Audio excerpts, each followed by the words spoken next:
se consolidó un Estado despilfarrador, que cada vez tiene más ingresos y cada vez gasta peor. Se necesita muy poca vergüenza para venir a decir aquí que por décadas han servido al país, cuando se han servido del país y lo han saqueado. Me parece un precedente muy grave que la nueva legislatura empiece negando el derecho constitucional a un legislador de hacer uso de la palabra, señor presidente. Señor senador, he recibido sus llamadas telefónicas, conozco sus argumentos, hemos consultado con los servicios jurídicos de ambas cámaras. Usted no es propiamente un senador independiente. El nuevo Congreso, entre discursos incendiarios, debates interminables, reclamos airados, acusaciones de asesinos y demás, se instaló el Congreso que deberá procesar las primeras propuestas de López Obrador. Lo cierto es que veremos una legislatura muy distinta a las pasadas. Y eso puede ser una buena noticia o no. Primero, porque tendremos debate de verdad. Un Congreso está para deliberar y contrastar posturas, lo que dejó de pasar por muchos años. Recordemos el Pacto por México, que redujo al Poder Legislativo a una mera oficialía de partes del presidente. El Congreso debe ser autónomo y un contrapeso, si no, no sirve. Segundo, porque habrá muchos asuntos polémicos que tienen que ser debatidos por esta legislatura. Empezando por el presupuesto, que llega el próximo 20 de septiembre. Pero también los famosos coordinadores, el precio de la gasolina, los fiscales, el sistema anticorrupción, el aumento del salario mínimo. No es exagerado decir que el Congreso será el corazón de las discusiones públicas en los próximos 6 a 12 meses. No tengamos miedo a que exista un Congreso polarizado y con discusiones subidas de tono. Morena tiene posibilidad de demostrar que en realidad sí es diferente a sus antecesores. Tiene todo el poder, las mejores comisiones y las presidencias de ambas cámaras. Si deciden usar la aplanadora y limitar la crítica de la oposición, Morena demostrará que le quedó grande el poder que le dio la ciudadanía el 1 de julio. El mexicano les concedió una gran mayoría, pero nunca un cheque en blanco para hacer lo que les pegue la gana. Soy Enrique Tucen y comenzamos Cara a Cara. A partir de este momento, estamos cara a cara con la política y sus protagonistas. Cara a cara con los temas sociales y económicos. Cara a cara con la agenda de Jalisco. En esta mesa caben todas las ideas. Promomedios Radio presenta Cara a Cara con el periodista Enrique Tucen.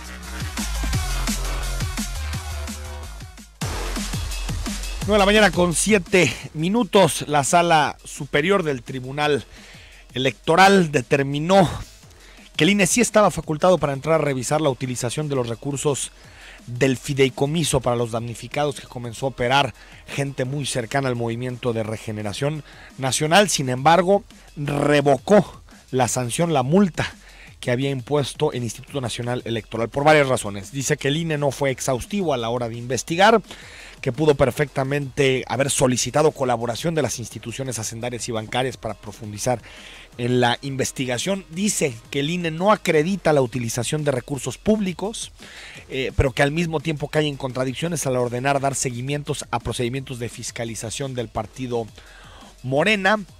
Y bueno, que era necesario demostrar el beneficio político electoral del que había sido objeto Morena para poder sustentar de alguna forma la sanción, la multa económica que había puesto el Instituto Nacional Electoral.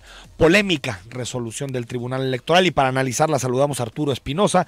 Él es especialista en Derecho Electoral y profesor de la Universidad Panamericana. Arturo, ¿cómo estás? Buen día.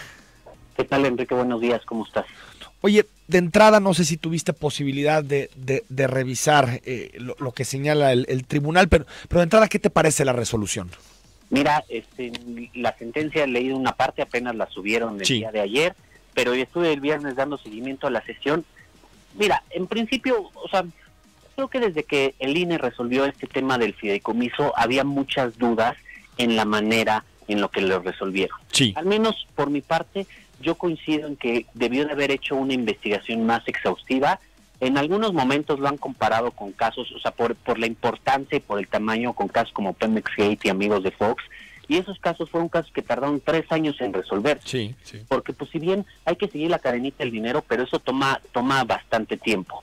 También coincido con el hecho de que No, y el mismo INE lo dijo, no hay ni recursos públicos ni recursos del partido político. Es decir, no está acreditado en ningún momento que el partido político haya puesto dinero en ese fideicomiso, sí, o que el dinero del fideicomiso haya ido a dar al partido político. Y por último, me parece que también no está acreditado qué se hizo con ese dinero. O sea, sabemos que personas metieron dinero al fideicomiso, sacaron el dinero del fideicomiso. De Morena esas personas, ¿no, Arturo? Algunas personas de Morena, algunos, o sea, sí vinculados con Morena, que también sacaron ese dinero. Ahí el INE hizo una investigación en ese sentido, sí, y lo tiene acreditado, pero no sabemos a dónde fue a parar ese dinero. Si fue a parar a las campañas, si fue a parar al partido, al menos eso no está acreditado. Y creo que es ahí donde el tribunal le dice al INE, pues al menos aquí en temas electorales no hay una sanción por eso.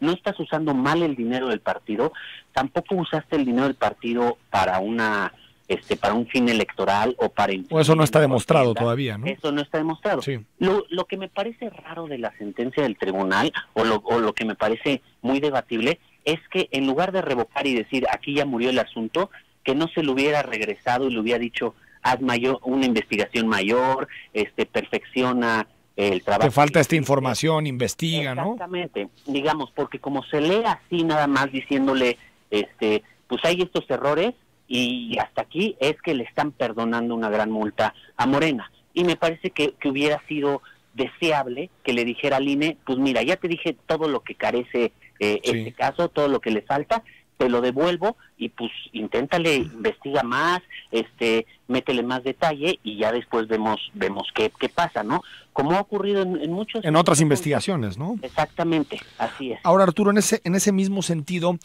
pensando en un futuro y asumiendo que la investigación del INE tiene esas falencias que señalabas y que también debatieron los magistrados, ¿no es riesgoso que puedan existir fideicomisos así, por ejemplo, que mañana, no sé, vamos poniendo un ejemplo, que el PAN o el PRI digan, bueno, pues nosotros lo que queremos hacer es apoyar a las personas que tienen escasos recursos y que tienen problemas para tener una casa en buenas condiciones? Por lo tanto, lo que vamos a hacer es pedirle a nuestros militantes que pongan dinero en un fideicomiso y después esos mismos militantes que forman parte de la organización retiran los recursos y van y los entregan personalmente. No es, digamos, una vía de financiamiento paralelo, uno, de posible riesgo de financiamiento paralelo, y segundo, que puede ser pues una estructura para generar relaciones clientelares. Mira, yo creo que sí, dependiendo cómo se use ese dinero. Sí. Es decir, yo en su momento lo escribí y dije, a ver, ¿es ilegal el fideicomiso como tal? No. ¿Es extraño? Sí, sí es extraño. Los partidos no son ni beneficencia pública, ni son órganos del Estado para estar haciendo eso.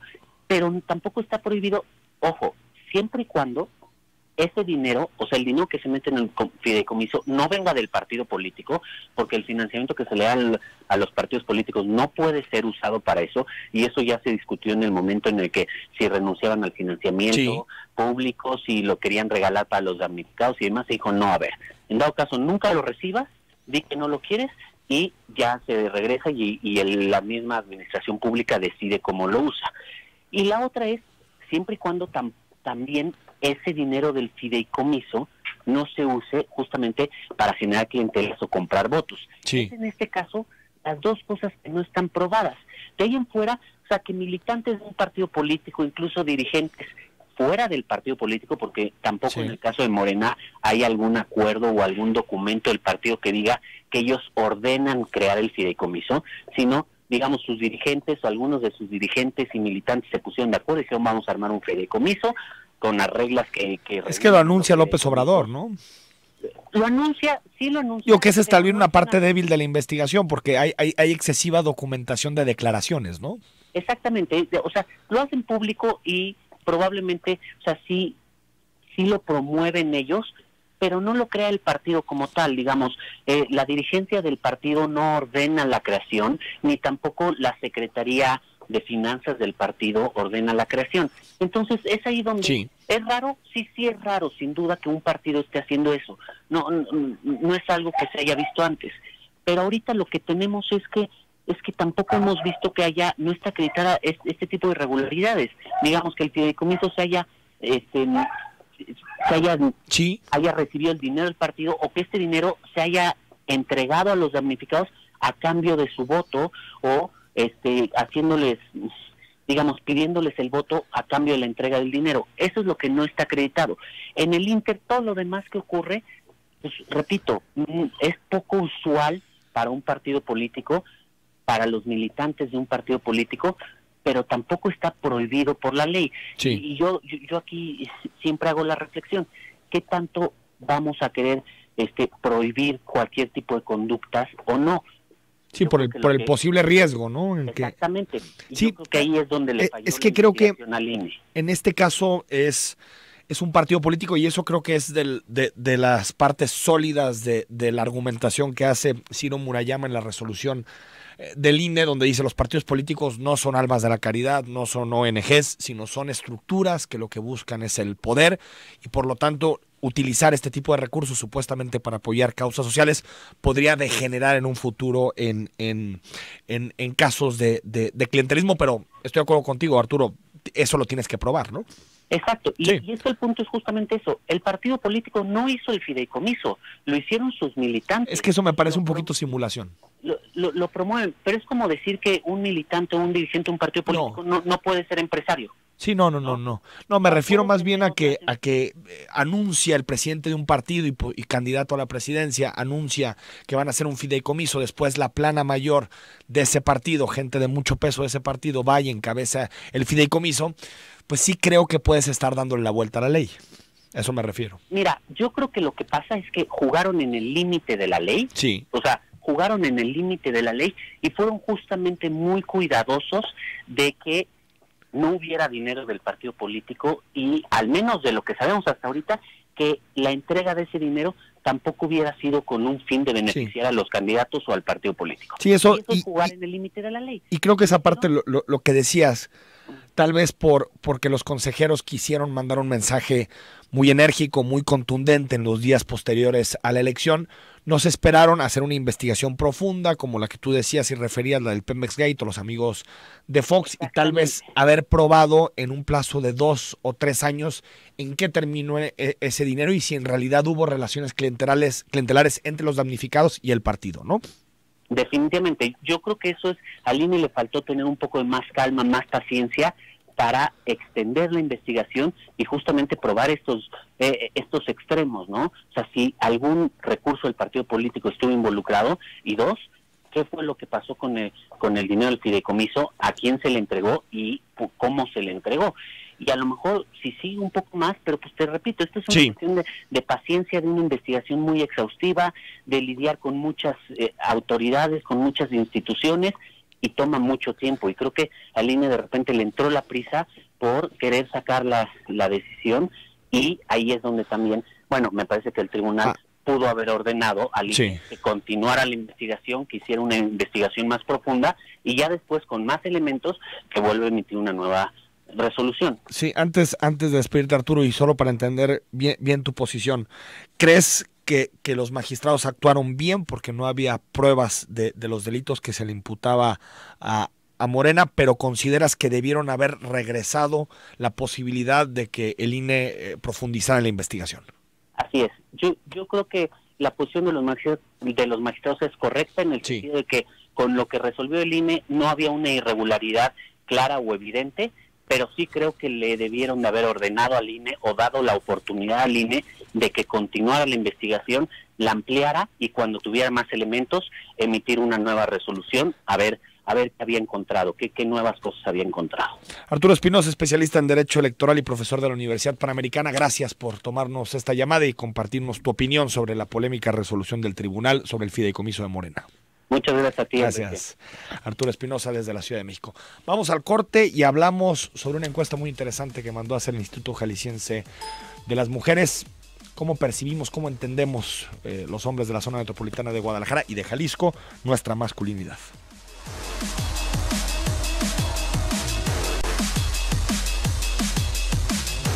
9 de la mañana con 23 minutos. ¿Cómo somos los hombres en Jalisco? ¿Cómo ejercemos nuestra masculinidad? ¿Ha cambiado esto en los últimos años? ¿Somos más o menos machistas? ¿Creemos que el hombre es el proveedor y la mujer la cuidadora? ¿Qué actitudes sociales consideramos las correctas y cuáles creemos que son discriminatorias? ¿Pensamos igual los adultos mayores que los jóvenes? El Instituto Jalisciense de las Mujeres presentó en días pasados una encuesta que incluye 300 entrevistas cara a cara con hombres de 18 años o más en la zona metropolitana y a nivel estatal. Las entrevistas fueron realizadas también por hombres y la casa encuestadora es Verumen. Hoy platicamos de este tema con Erika Loyo, titular del Instituto Jalisciense de las Mujeres. Erika, ¿cómo estás? Bien, muchas gracias. Gracias por acompañarnos. Bueno, aquí tengo algunos datos, Erika, que podemos ir comentando, claro. Pero de entrada, en general, ¿qué nos dicen los resultados de la encuesta? Mira, yo creo que de manera generalizada es que la masculinidad es multidimensional, ¿no? Y las conductas machistas también, no solamente hay un modelo de machismo, sino también es multidimensional y se ejerce a través de diferentes conductas y preservación de roles y estereotipos. Lo que la encuesta termina diciéndonos es que el machismo sigue siendo el tema más difícil de erradicar, ¿no? Que hay persistencias en cuanto al imaginario cultural que lo rodea, ¿no? Y a la forma en la que lo educamos y lo vamos llevando a lo largo de las generaciones. Pero también algo que yo decía es que como la encuesta y el estudio cualitativo que también lo acompañó, que fueron dos sesiones de grupos focales, nos hace muy visible que existen ciertos indicios de cambio en las generaciones jóvenes. Eso se nota mucho en la encuesta. Muchísimo. O sea, las actitudes y valores de quien tiene 60 años o más versus quien tiene 18 a 24 años es tremenda. Casi estás hablando de dos hombres distintos, dos mundos distintos, ¿no? Dos tipos de hombres distintos, que es de verdad muy interesante.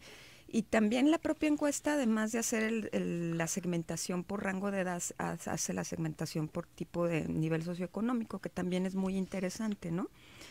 Yo creo que parte de este cambio positivo que vamos viendo en las nuevas generaciones es el que hay que reforzar a través de la parte de la prevención, la educación y de fortalecer esta idea de cómo debe de ser el nuevo modelo de hombre, ¿no? Porque les cuesta mucho trabajo definirlo y mucho trabajo caracterizarlo en función de que piensan que pueden perder más de lo que pueden compartir. Y estas ideas pues se pueden moldear, ¿no? Entonces... Hay un asunto que divide mucho, que siempre es el rol de cada uno. Así es. El hombre, mantener, proveer. Así es. La mujer, cuidar y estar en la casa. Eso sí se ve atemperado por generaciones. O sea, cuando ves 60 o más, está clarísimo la definición de esos roles. Sí. Entre los jóvenes ya no tanto. Ya ves más dividido. Sigue habiendo un porcentaje de gente que cree que la función de la mujer tiene que estar en el hogar y la del hombre estar en el trabajo. Pero ya ves diferencias, labores compartidas, incluso la percepción de qué es machismo cambia. Así es. Esta es la parte bien interesante que yo te mencionaba, ¿no? Y que nos muestra es que hay ciertos indicios de cambio. De entrada es muy importante señalar, los roles y los estereotipos son muy difíciles de modificar, ¿no?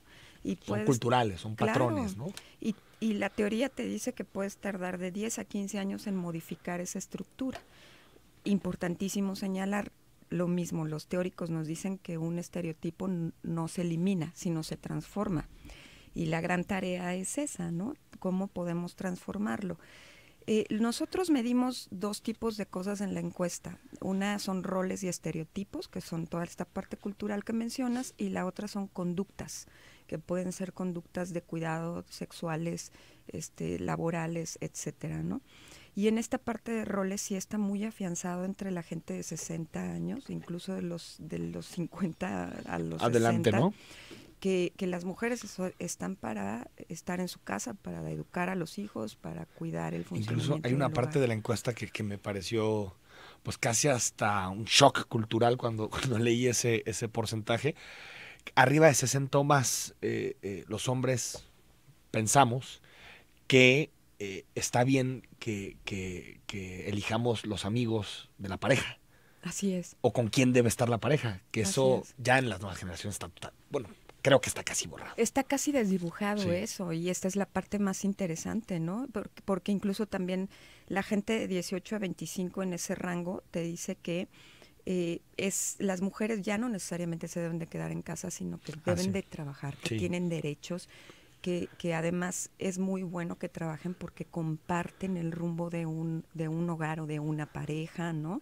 Ya no están tanto estos roles y estos estereotipos de que yo forzosamente tengo que ser el proveedor, ¿no? Y por tanto incluso sube mucho los dos nos encargamos de la manutención del hogar, ¿no? Sí, así es, aunque seguimos viendo que las labores del cuidado son todavía difíciles femeninas de percibir, ¿no? Y el cuidado sigue siendo de las mujeres, el cuidado de todo, del hogar, de Eso los también en la hijos, escuela de se educa, todo, ¿no? Sí, claro. Y la propia familia se reproduce, ¿no?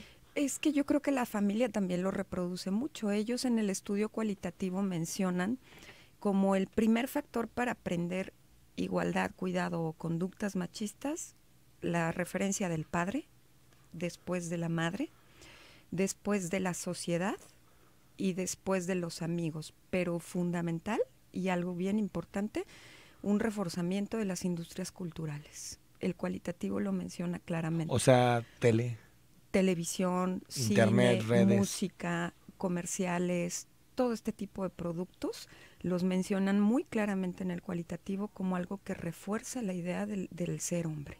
Los hombres somos fuertes, los hombres tenemos que ser proveedores. Sí vi que era fuerte, proveedor, no tiene miedo. No tiene miedo. Otra también, ¿bebe alcohol? Así es. O sea, como una parte de la virilidad. Así es. Características como muy del fetiche, ¿no? Del estereotipo. Así es, y que son reforzadas mucho por las industrias culturales, cosa que mencionábamos el día de la presentación.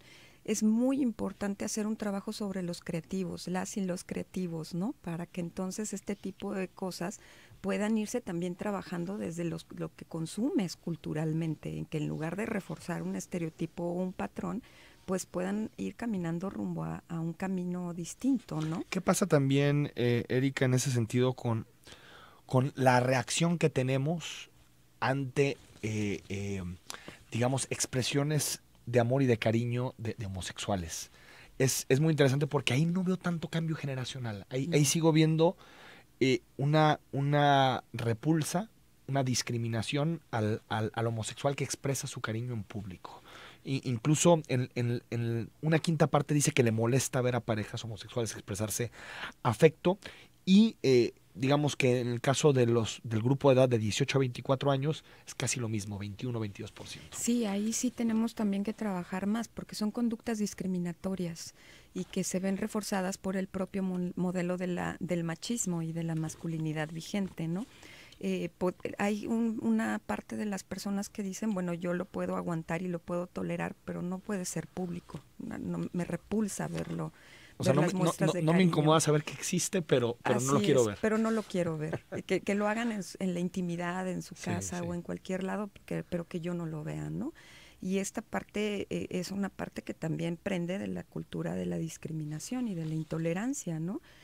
Que se gesta sobre todo anclada sobre este modelo machista de lo que es el ser fuerte, el ser determinante, el que te gusten solo las mujeres, ¿no? Y por eso a veces también cuesta mucho trabajo que definan cómo debería de ser un hombre diferente al que hemos estado acostumbrados a vivir o a tener, ¿no? 9:32 a.m, estamos platicando con Erika Loyo. Escríbenos presentándote algunos de los datos interesantes que nos deja esta encuesta sobre cómo se ejerce la masculinidad, cómo la concebimos los hombres, la masculinidad en la zona metropolitana de Guadalajara, que tiene un apartado específico de datos y también a nivel estatal. Regresamos y más adelante hablamos con Emilio Álvarez y Casa, que fue uno de los protagonistas de este fin de semana.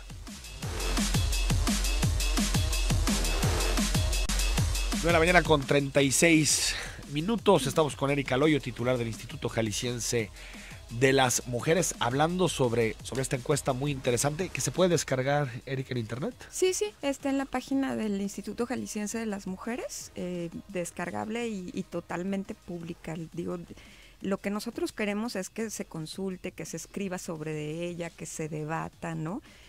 Claro, simplemente lo que queremos es que referencien la autoría como parte de la institución, pero los documentos que tenemos son públicos y se pueden debatir. Ahora, Erika, hay una parte que nos debe alertar mucho, que es la violencia. Así es. El segmento que habla de violencia contra las mujeres en la encuesta sigue siendo la casa el lugar donde se ejerce más violencia. Sí, es muy difícil sacarla de esas cuatro paredes. Por más esfuerzo que hemos hecho en desnaturalizarla, en hablar de ella, ¿no? Los hombres es muy visible en la encuesta que refieren y especifican solamente la existencia de la violencia física. O sea, para ellos la violencia contra las mujeres se limita a los golpes o a los gritos. No hay una percepción consolidada del acoso como una forma de violencia, de la violencia económica mucho menos. La violencia más ¿no? aparente, ¿no? La patrimonial. La física menos. o la... Sí. Es como la más visible y por eso cuando te dicen es que yo nunca he sido violento porque nunca le he levantado la mano o no soy violento porque nunca la he tocado. Pero puede estar ejerciendo otras formas de Son violencia. más sutiles, tal vez, ¿no? Sí, y que además imperceptibles, pero sobre todo que no identifican como tales, ni tampoco como que las ejercen, ¿no? Sí, pero a mí fíjate que algo que me queda claro de la encuesta, la violencia física parece alta, pero sobre todo la verbal aparece altísima. Y qué bueno que ya pensemos que eso es violencia, porque también otras formas más sutiles, como dice Erika, no las identificamos, pero antes el grito era normal, pues se gritaron. Sí, claro. ¿Cuál es el problema, no? Claro. Pero sí queda claro que como las parejas no nos sabemos comunicar. Eso es lo primero. O sea, cuando tanta gente identifica en su casa gritos, es porque... Sí, porque tenemos una es algo falla social, en la forma en la ¿no? que estamos acordando, en la que estamos debatiendo, en la que construimos juntas y juntos cómo queremos educar o cómo queremos llevar una vida de pareja, ¿no? O cómo queremos tomar decisiones sobre nuestros cuerpos, ¿no? Cosas tan naturales como esas y que se referencian incluso cuando les preguntas cómo debería de ser un nuevo tipo de hombre o en qué te ayudaría ser un tipo de hombre distinto. La primera cosa que refieren es me ayudaría a comunicarme mejor con mi pareja. Aceptar eso y verlo referenciado en el ejercicio de la violencia, de los gritos y de faltarle el respeto, es algo que se debe de activar en una transformación indispensable, ¿no? Porque también refieren que lo necesitan. Y este tema es también algo que debemos de trabajar muchísimo a partir de la red de prevención, ¿no?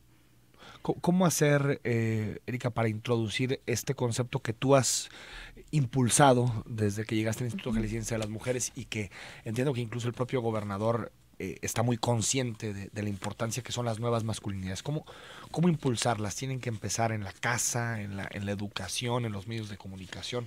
¿Dónde? Fíjate que lo que nosotros creemos es que deben de empezar en varios lados de manera transversal, ¿no?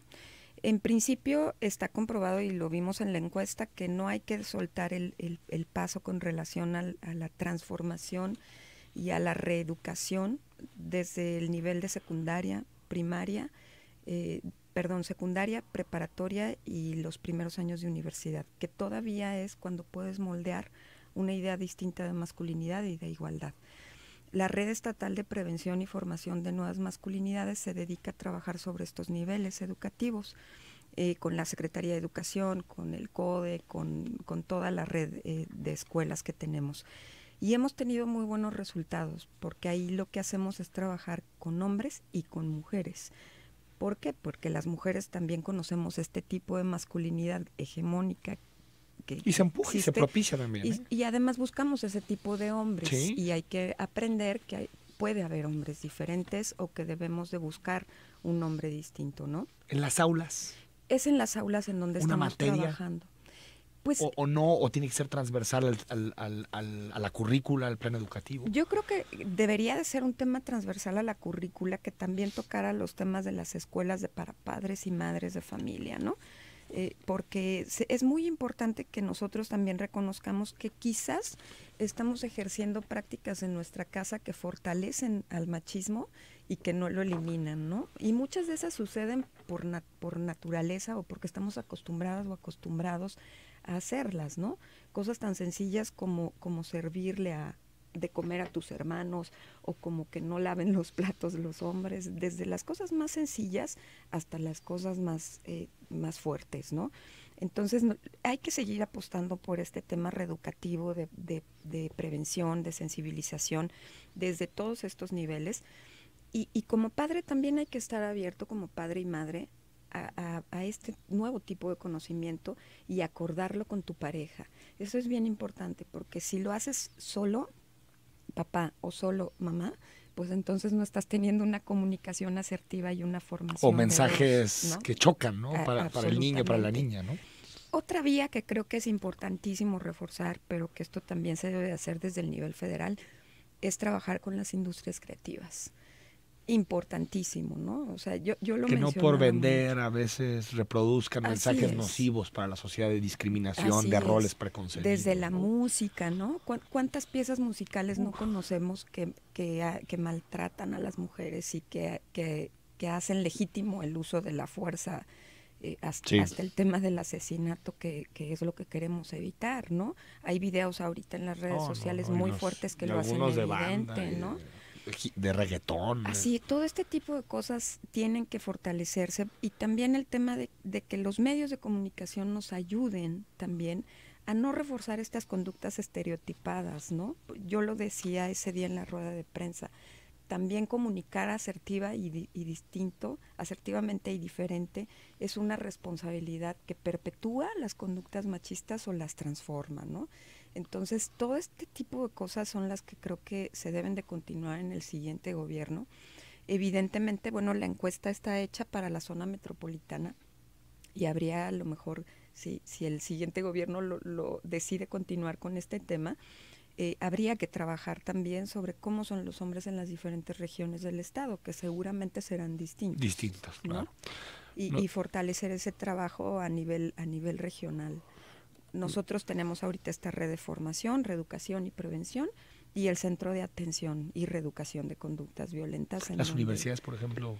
Sí, los primeros años de universidades son muy importantes que nosotros reforcemos este esquema. Y con los nuevos métodos, las redes sociales. Sí, claro. Jesús Calderón, hola, muy buenos días. Creo que también debe ver cómo dicen la violencia verbal. Me refiero que hay muchas mujeres que saturan al hombre con tanta alevosía para que truene. Lo que he visto y he escuchado. Gracias por tu comentario, Jesús. Yo creo que ahí el asunto, si alguien te está increpando, pues te vas. Yo no creo que la violencia sea justificable porque alguien te llenó el vaso, ¿no? En ningún sentido. Jesús García, buen día. Una pregunta, ¿por qué solo hablan de la violencia de hombres a las mujeres y no al revés? Es más común de lo que se dice y nunca se comenta. Bueno, el 99.9% de los casos son de violencia de hombres a mujeres, pero por supuesto que también si tienes algún caso de compartir, aquí te escuchamos. Dice Enrique, no solo la banda y el reggaetón, el inocente pop lo ha hecho por 20 años. Y me manda una canción de Timbiriche. Todo ha cambiado con tu partida. No encuentro las corbatas. Hay platos sucios en la tienda. Bueno, claro, sí es cierto. Claro. Oye, tan inocente esa canción de Timbiriche. Sí, tienes toda la razón. 50-13. Pregunta de tu invitada. ¿Está de acuerdo que hay mucho feminismo los jueces en lo familiar, DIF, Instituto de la Mujer, ya que el 90% de sus resoluciones son a favor de la mujer?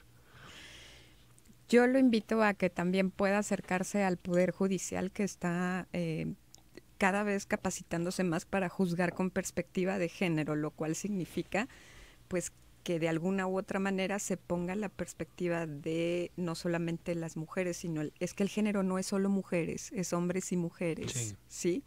Y entonces en esa perspectiva pues ellos han ido adelantando buenas sentencias que se van a hacer visibles dentro de poco en un evento que tendremos en octubre. Dice Adrián Andrade, si me pueden hacer la encuesta a mí, pues yo creo que sí, ¿no? ¿Hay un cuestionario? Sí, claro. Con mucho gusto. O puede acercarse al CECOVIM, que es el Centro de Reeducación de Conductas Violentas hacia los Hombres. Hacia los hombres. Él puede, por mutuo propio, ir a ver cómo está su conducta. Yo creo que sería interesante para todos. Si tiene ganas de cambiar, pues ahí es gratuito y es absolutamente confidencial. Gerardo dice, buen día, en mi opinión respeto a los homosexuales, mujeres y hombres. Lo que no estoy de acuerdo es que quieran casarse y adoptar niños. Pues yo, Gerardo, la verdad es que no creo que los respetes mucho si piensas que no pueden acceder a los mismos derechos que tú. 0983, mi nombre es Ernesto, mi punto de vista la homosexualidad es psicológico y no es por tener fobia y no totalmente es machista, sino un respeto a un credo religioso y por tener una causa eficiente para generar vida. Anastasio Reynoso, es innegable que el derecho natural nos otorga a los hombres y mujeres tareas distintas en la vida. Desgraciadamente el machismo y el feminismo retuercen tareas tan básicas como el quehacer en el hogar o las actividades laborales. Soy un convencido de que el hombre y la mujer se complementan, no estamos hechos para competir entre nosotros. Yo a veces escucho mucho esta idea de que se equipara machismo y feminismo. No. Pero lo leo mucho. Sí, claro. Claro, pues es una actitud de defensa también. Porque, digo, el machismo es violentar y sobajar a la mujer. Así el es. feminismo es un movimiento Por supuesto que puede tener de pronto expresiones que no son las más adecuadas, pero el feminismo es un movimiento que sobre todo apela a la igualdad. Así es. O sea, ni más ni menos. Erika, gracias por estar Gracias con nosotros. a Hay ti, muchos mensajes, Enrique. te los pasamos para ver si hay algunas dudas sobre la encuesta y descárguenla. Claro que Los sí. datos son muy interesantes. Es muy importante descargarla, trabajarla, debatirla. Leerla, sin leerla. complejos y sin tabúes. Abramos la perspectiva y estemos abiertos a lo que nos pueda ayudar a modificar nuestra conducta. Gracias, Erika. A ti. Vamos al corte y el regreso hablamos con Emilio Álvarez y Casa, que tuvo ahí un conato con Porfirio Muñoz Ledo, el nuevo encargado de la mesa directiva sobre el uso de la voz. En unos minutos volvemos. Muy grave que la nueva legislatura empiece negando el derecho constitucional a un legislador de hacer uso de la palabra, señor presidente. Señor senador, he recibido sus llamadas telefónicas. Conozco sus argumentos. Hemos consultado con los servicios jurídicos de ambas cámaras. Usted no es propiamente un senador independiente. Emilio Álvarez y Casa, muy buenos días. Enrique, ¿cómo estás? Buenos días, un abrazo hasta Guadalajara, aquí desde la Ciudad de México. ¿Cómo te va? Oye, Emilio, platícanos un poquito por qué este rifirrafe del sábado pasado. Mira, porque habemos 3 legisladores en el Congreso de la Unión, de la iniciativa ahora, en mi persona en la Cámara de Senadores, Lucía Riojas y Carlos Morales en la Cámara de Diputados, que no tenemos grupo parlamentario alguno y que en esta lógica nos dejan sin el uso de la palabra. Apelamos justamente y nos declaramos así como legisladores independientes y decidieron de inicio no darnos la palabra en la instalación del Congreso. Y la verdad es que la pregunta que uno se hace es cuánta cultura política del PRI hay en la nueva era, porque lo que no corresponde es que nuestro derecho constitucional de hacer uso de la palabra no sea vigente por un formalismo absurdo, que además, paradójicamente, Enrique, lo hace aquel personaje que hace 30 años interpeló a Adela Madrid. Sí, exactamente, Muñoz La Ledo. ironía de las cosas, y no basta con refugiarse en un legalismo para decir que no somos independientes cuando la declaración de independencia, autonomía, esencialmente es un estatus político, Enrique. Pero existe, Emilio Álvarez y Casa, algún impedimento legal, porque uno lo que piensa es, pues el Senado, la Cámara de Diputados están precisamente para eso, para deliberar, para hacer posicionamientos. ¿Cuál es exactamente el razonamiento jurídico para impedir que utilizaras la tribuna? No hay ningún impedimento formal, es una interpretación a partir de reconocer que hay grupos parlamentarios. El presidente que existía era Manuel Gutiérrez en la Cámara de Diputados. Sí. Y hoy resulta claramente que hay legisladores que no están en grupo parlamentario alguno y que todos coordinados, uno hablará en nombre de ellos. Ese precedente se pudo haber utilizado con una interpretación democrática y avanzada y acorde con los tiempos que hoy vivimos. Apelar a una lectura restrictiva de un acuerdo, ni siquiera Enrique, ni siquiera es una ley, ni siquiera es un reglamento, es un acuerdo de la Junta de Coordinación Política, pues me parece un pésimo signo. A final de cuentas pude hacer uso de la tribuna, sí, porque el PT me cedió 3 minutos y los aproveché para el mensaje central de lo que quería mandar en términos de que el legado de Enrique Peña Nieto es corrupción, violencia y dolor. Ese fue el mensaje central. En el marco del sexto informe, ¿no? Exactamente. Ahora, el tema de fondo es que no nos dejan hablar. Emilio, explícanos tu caso. Tú llegas por el frente, esta unión de PAN, PRD, Movimiento Ciudadano, pero después tu adscripción en el Senado, esa otra bancada. Explícanos un poquito tu caso y si tendrás o no una fracción parlamentaria. La iniciativa ahora, de la cual formo parte, sí, se suma después de un proceso de diálogo bien con la coalición que encabeza Morena, bien con el frente, como tú bien dices, con PAN, PRD y MC, y acordamos a final de cuentas mantener nuestra autonomía e independencia con el frente. Con Morena finalmente no hubo respuesta, no respondieron a nuestra propuesta, en nuestra agenda. Decidimos entonces, al encontrar mucho más eco en agenda y propuesta, irnos con el frente. De inicio, Enrique, firmamos tener un acuerdo de constituir nuestro propio grupo parlamentario. Los números no dieron para eso, como te mencionaba, somos 3. Sí.